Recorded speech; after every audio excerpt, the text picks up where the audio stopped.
এই ঠান্ডায় সকালবেলা উঠে এখন যেটা সবথেকে বেশি দরকার সেটা হচ্ছে গরম জল। তো সেই গরম জলটা বসিয়ে দিয়েই চলুন আপনাদের সাথে পুরো একটা দিনের নতুন ব্লগ শেয়ার করি। তো কেমন আছেন সকলে?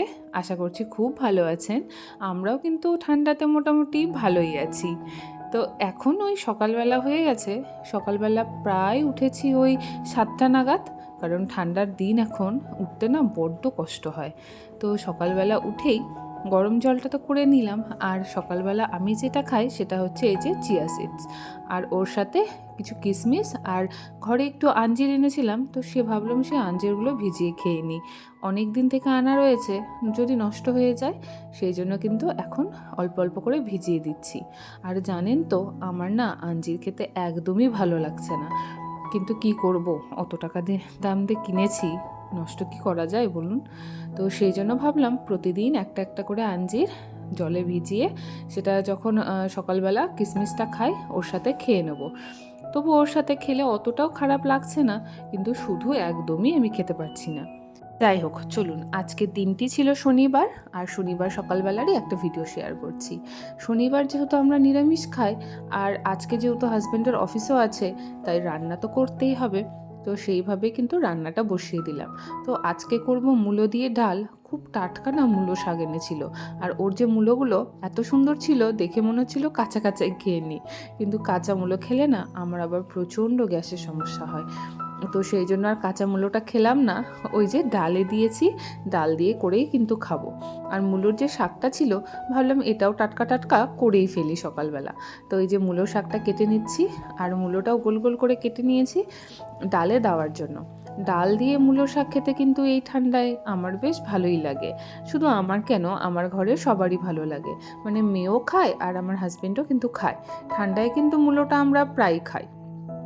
আর এই সাদা মূলোগুলো খেতে কিন্তু অনেকটা সুন্দর, মানে মূলোগুলো না বেশ মিষ্টি হয়। তো সেই জন্য ডালে দিয়ে দিলাম, আর যে শাকটা ছিল সেই শাকটাও করে নিচ্ছি। তো মূলোর শাকে না আমি আবার রসুন টসুন ফোড়ন দিই না। আর তাছাড়াও আজকে তো শনিবার, আজকে তো আমি ফোড়ন দিতে পারবোই না রসুন, কারণ শনিবার দিন তো আমাদের ভেজ ডে। তো সেই জন্য শুধুমাত্র কালো জিরা আর একটুখানি কাঁচা লঙ্কা ফোড়ন দিয়ে করলাম। হাতে না একটু সময় কম ছিল, নইলে না দুটো মূলো গ্রেট করে দিলেও কিন্তু খেতে বেশ ভালো লাগে মূলো শাকের সাথে। তো হাতে যেহেতু একটু সময় কম ছিল, তাড়াহুড়োয় আর করে উঠতে পারিনি। তো ভাবলাম যে থাক, শুধু মূলো শাকটাই করে নিই। তো ওই যে ভাজা ভাজা একটু করে নিলাম। আর আজকে করব পালং পনির। কালকে বাজার থেকে না খুব টাটকা পালং শাক এনেছে। তো পালং আর পনির দেখে প্রথমেই কিন্তু আমার মনে আসলো যে এই ঠান্ডায় পালং পনিরের কিন্তু দারুণ লাগে খেতে। আর ঠান্ডাতেই দেখবেন পালং শাকটা কিন্তু বেশি পাওয়া যায়, কম দামেও পাওয়া যায়, আবার হচ্ছে খেতেও বেশ সুস্বাদু হয়। এরপরে মানে ওই ফাল্গুন চৈত্র মাসের দিকে পালংয়ের যে শীষগুলো হয়ে যায় সেগুলো আবার খেতে খুব ভালো লাগে আমার।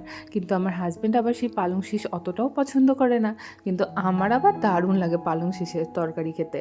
মানে কোনো চচ্চড়ি হোক বা ঝোলে হোক পালং শীষ দিলে পারেই হলো। আমার তো খুব ফেভারিট পালং শীষ। তো এই যে পালং শাকটা বেছে নিলাম পনির দিয়ে রান্না করব জন্য। আর এদিকে দেখুন ডালটা কিন্তু বসিয়ে দিয়েছি, মানে ডালটা তো সেদ্ধ করে নিয়েছিলাম, ওটাও কিন্তু সাদলে নিয়েছি। তো হাজব্যান্ডের যেহেতু অফিস আছে, তাড়াহুড়োতেই রান্নাটা করতে হয়।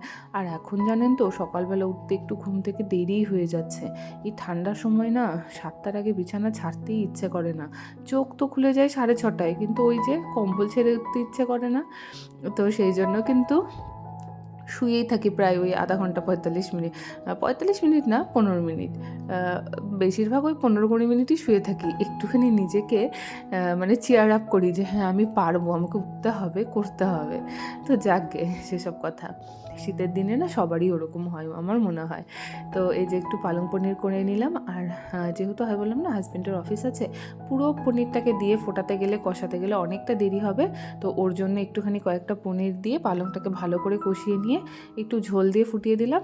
আর পরে দেখুন আমাদেরটা আবার মানে আমাদের যে পনিরটা সেটা অ্যাড করে দিলাম, অ্যাড করে কিন্তু তরকারিটা রান্না করে নিলাম। আর এদিকে না প্রেশারে কি বসিয়েছে বলুন তো, রাতের জন্য না করে রাখবো হচ্ছে একটুখানি আলুর তরকারি। তো সেই আলুর তরকারিটা করে রাখবোর জন্যই আলুটা সেদ্ধ বসালাম। ওই যে এখন নতুন আলু উঠছে না বাজারে, ছোট ছোট, রাত্রিবেলা না রান্না করতে খুব কষ্ট হয়ে যায় আমার। তো সেই জন্য ভাবলাম যে এখনই রান্নাটা করে রাখি, আর আলুর তরকারিটা করে রাখলে রাত্রেবেলা শুধু লুচি বা রুটি যে কোনো একটা কিছু একটা হলেই হলো। তো সেই রকমই একটা কিছু করে নেবো, হয়ে যাবে। তো আলুটা বসিয়ে দিয়ে দেখি আমার এদিকে জামাকাপড় যেগুলো কাচতে দিয়েছিলাম সেগুলো কিন্তু একদমই কাঁচা হয়ে গেছে। আর ঘরে এসে দেখুন, আজকে তো মেয়ের ছুটি আছে, তো ওকে বলেছিলাম তুই একটু পড়তে বস, ও একটু পড়তে বসেছিল সকালবেলায়, তো পুরো বিছানা এলোমেলো করে দিয়েছে। তো সেই জন্য ভাবলাম যে বিছানাটা আমি গুছিয়ে নিই, ওকে বললাম তুই তখন পড়ার টেবিলে গিয়ে বস, আমি ততক্ষণে বিছানাটা গুছিয়ে নিই। আর বিছানা না গোছানো থাকলে না একদমই ভালো লাগে না, কিন্তু ঘরের মধ্যে বিছানাটা দেখবেন আগে পরিপাটি করে নিলে কাজটা অনেকটা গোছানো হয়ে যায় আর অনেকটা এগিয়ে যায়। আমার তো মনে হয় ঘরের রান্নার থেকেও বিছানা পরিষ্কার করা আর পুজো করা, এই দুটো কাজ যদি হয়ে যায় না আর টেনশন থাকে না মনে হয়। তো যাকে এই যে ঘরটাও একটু পরিষ্কার করে নিচ্ছি, কারণ এই জিনিসগুলো না আমার ডেইলি এই জায়গাগুলোর এলোমেলো হয়। কারণ ওরা জিনিসপত্র ক্রিম টিম মাখবে, মেখে যেমনকার জিনিস তেমন রাখবে না একটু, মানে এখানকারটা ওইখানে, সেখানকারটা সেইখানে রেখে দেবে।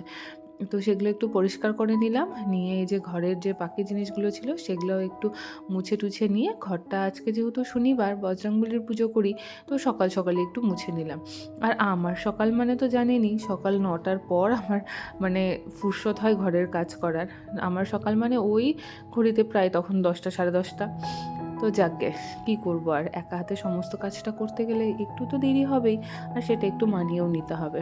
তো সেই জন্য মানে ঘরটা মুছে নিলাম। আর এদিকে দেখুন মেশিনটা সেট করেছিলাম, জানেনই তো আমাদের ভাড়ার ঘর, সব জিনিস মন মতো জায়গায় চাইলেও রাখতে পারি না।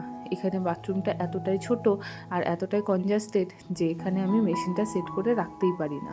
তো মেশিনটাকে এই যে ডেলি এইভাবে ঠেলে ঠেলে নিয়ে আসি, আবার ঠেলে ঠেলে রেখে দিই ওইদিকে, মানে কাচার সময় মেশিনটাকে বাথরুমের কাছে ঠেলে নিয়ে যায়, আবার কাচাকুচি হয়ে গেলে মেশিনটাকে ঠেলে নিয়ে এইখানে নিয়ে আসি।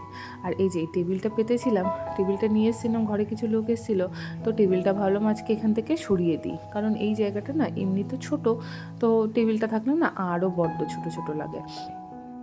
তো সেই জন্য টেবিলটা সরিয়ে দিলাম। আর এই যে 17 ইঞ্চিটা পেতে ঘরটা একটু ঝাড়া মোছা করে নিয়েছিলাম বলে 17 ইঞ্চিটা আবার পেতে দিলাম। তো চলুন আজকের মতো তবে আসি, দেখা হবে পরে ভিডিও।